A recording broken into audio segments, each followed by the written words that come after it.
This is a study from Dr. Garcia's infertile patient population. So these are all women who've come, they're infertile, and they have basal body temperature graphs. You can go to the drugstore and buy a basal body temperature graph, a thermometer kit, and take your temperature before you get up out of bed every morning, record the temperature, and there will be a pattern if you're fertile, and there'll be a lack of pattern if you're not fertile. We were able to look at that pattern because all these infertile patients had kept records. And what we found was, first, the menstrual cycle length and the hyperthermic phase length. Means after ovulation until the next period where I showed you the progesterone's rising, the corpus luteum is getting bigger and bigger, producing progesterone. That's the time of the month when the basal body temperature is elevated. So a woman who keeps her records of her temperature will find every day will be like this. When she ovulates, her temperature will shoot up, and every day after that it'll stay up and then drop when she gets her period. That is the pattern of a fertile cycle. And if it doesn't stay elevated for at least 12 and a half days, she's not going to get pregnant. She might ovulate, but there won't be a good enough nest. There won't be enough progesterone to build that nest that I showed you in the womb for an egg to implant. It'll just abort right out. So this we were asking, that's called hyperthermic phase length, the time when the temperature's hyperthermic, higher temperature.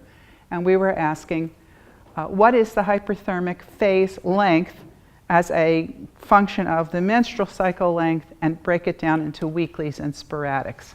And what we look at here is, look at the sporadics or the holes.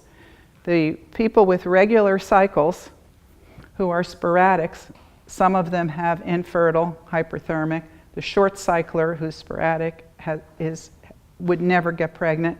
The long cyclers, the two long cyclers who are sporadic below the line, which is they don't have an adequate luteal phase as measured by their temperature, all those women are infertile. And the kind of infertility is a luteal phase defect. And I think it was 7 out of 8 of them were sporadically active women. That's what that study shows. The details we can't get to fast, so we're going to skip it. The basic theme of that was, you can tell by your basal body temperature if you have an adequately long post-ovulatory time to be a fertile person. And for young people, it might matter, you don't want to get pregnant. But for your longevity, it matters tremendously, because fertility, the reproduction of species, the way it works is the fertile creatures are the healthiest. And when you get unhealthy, you become infertile. It's nature's design to prevent offspring being born to unhealthy people. That's the fundamental design of nature.